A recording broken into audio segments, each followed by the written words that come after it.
Can all religions be true? This is a very interesting, hard question because it is also a very foundational question, which means it's quite complex. And we would probably need to answer some sub questions just to get to, a truth about it. But before we kind of dig into that, one of the first things we have to make sure we understand is why there are so many religions in the first place, and if all religions actually lead to God, right?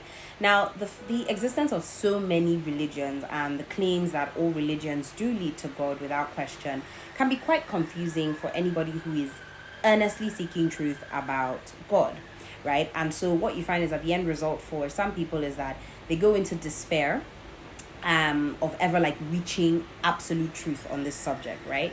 For some others, they end up embracing that whole universalist claim that all religions actually lead to God, so just pick one and run with it, right? And then of course you'd have the skeptics who say the fact that there are so many religions is proof that you can't really know God, or that God doesn't exist in the first place, right?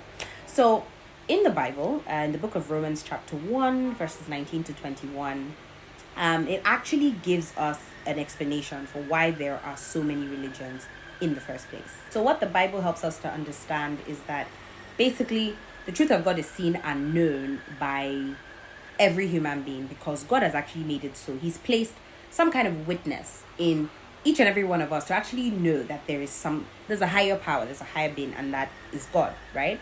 But instead of accepting that truth and submitting to that truth about God, what you then find is that most human beings reject that and seek to understand God in their own way. So they're just like, I don't agree with this, so I'm going to find my own way, right? And it doesn't actually lead to any form of enlightenment. Instead, it leads to confusion and just futile thinking. So they keep going round and round with their answers, like questions never being answered, right? And this is where you basically find the basis of this many religions, saga. Now, many people do not want to believe in a God who demands righteousness and morality. So what they do is they invent a God who makes no such requirements, right?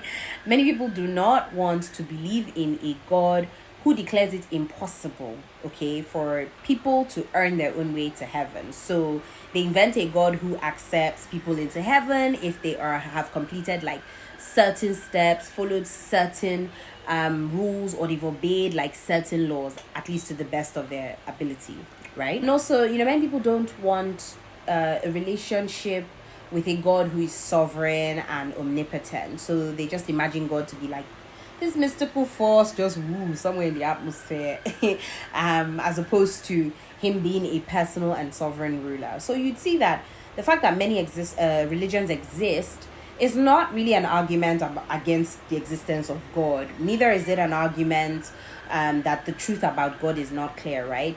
Rather, I think that the fact that we have many religions is a demonstration, right, or a showing of humanity's rejection of the one true God. And so you'd find that mankind has replaced him with many gods that are to their liking, that would feel the gods that would do their bidding or fit the image and perception of what they think God should be like, as opposed to who he really is.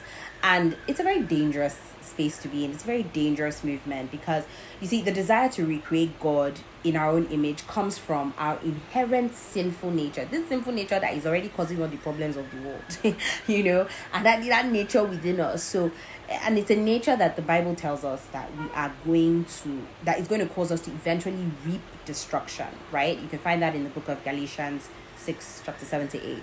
So we have to be very careful, first of all, just to understand, this basis, why are there so many religions in the first place? So now that we have a clearer understanding of why we have so many religions in the first place, it now leads us to another consideration or another question, which is, do all of these religions then lead to God? The truth is actually they do, okay? But all but one of however many religions exist, and when I did some research, I saw some said 4,200 religions, some said 4,300 religions, some said 10,000 distinct religions. The point is there's so many, right? But all of them actually lead to God. But all but one will lead to his judgment. And only one, which we've come to know as Christianity, will actually lead you to his forgiveness and eternal life. So no matter what religion one embraces, basically everyone, okay, will meet God after death, right? And you can find a basis for that in like the book of Hebrews chapter 9 verse 27. And so technically all religions do lead to God.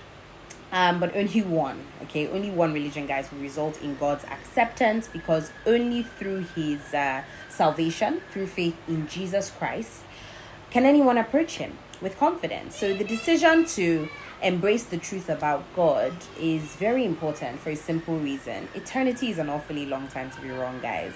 And this is essentially why right thinking about God is so critical.